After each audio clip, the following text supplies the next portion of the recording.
CSK vs RCB. ரொம்ப வருஷமாக ஆர்சிபிக்கு எதிராக இருந்த இந்த ரைவல்ரி லாஸ்ட் 2-3 இயர்ஸில் அப்படியே மாறிடுது. கடந்த 6 முறை இந்த 2 அணிகளும் சந்தித்ததில் 4 முறை ஆர்சிபி ஜெயிச்சிருக்காங்க. And for the first time 4 out of 4 matches, last 4 matches RCB ஜெயிக்க வாய்ப்பு இருக்குது. ஏன்னா கடந்த 3 என்கவுண்டர்ஸ் இந்த 2 அணிகளுக்கு இடையில் ஆர்சிபி ஜெயிச்சாங்க. இன்ஃபேக்ட் 2008க்கு அப்புறம் முதல் முறையாக சேப்பாக்கில் ஒரு வெற்றியை போன வருஷம் ஆர்சிபி பதிவு பண்ணாங்க. சென்னை சூப்பர் கிங்ஸ்க்கு எவ்வளோ ஒரு டிசப்பாயிண்டிங் சீசன் அப்படிங்கிறது சிஎஸ்கே ஃபேன்ஸ்க்கு நினைவூட்ட வேண்டிய அவசியம் இல்லை.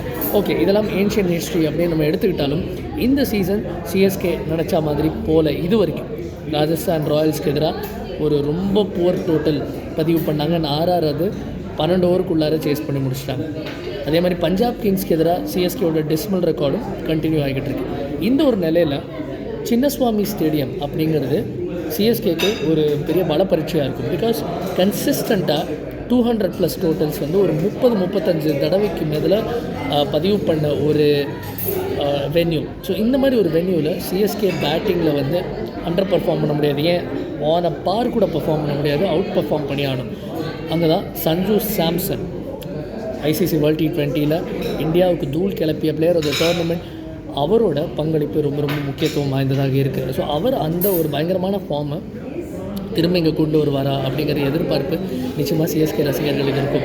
புவனேஸ்வர் குமாரோட அவரோட மேட்சப் அந்த அளவுக்கு ஃபேவரபுளாக இல்லை. But on the contrary Ruturaj Gaikwad against Bhuvneshwar Kumar is a much more favourable matchup.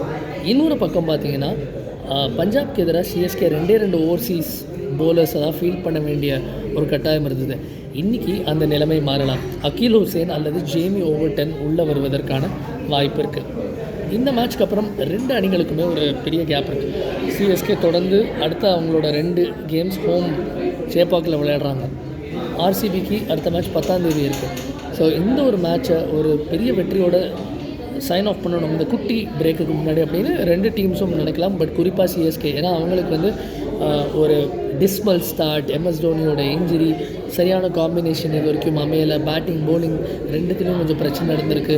And Prashanth, Karthik மாதிரி வீரர்கள் இன்னும் நினச்ச அளவுக்கு பிரகாசிக்கலை, சோபிக்கலை. ஸோ இன்றைக்கி ஒரு ஆசிட் டெஸ்ட்டாக இருக்கும். சின்ன சுவாமியில் எப்படி பர்ஃபார்ம் பண்ண போகிறாங்க, என்ன மாதிரி காம்பினேஷன் இருக்கும் அப்படிங்கிறத மறக்காமல் காமெண்ட் செக்ஷனில் பதிவு பண்ணுங்கள். மேட்ச் முடிஞ்சு தொடர்ந்து நிறைய பேசுவோம் இந்த மேட்சை பற்றியும், தொடர்ந்து IPL 2026 பற்றியும். தேங்க்யூ ஃபார் வாட்சிங். Do subscribe to get this great.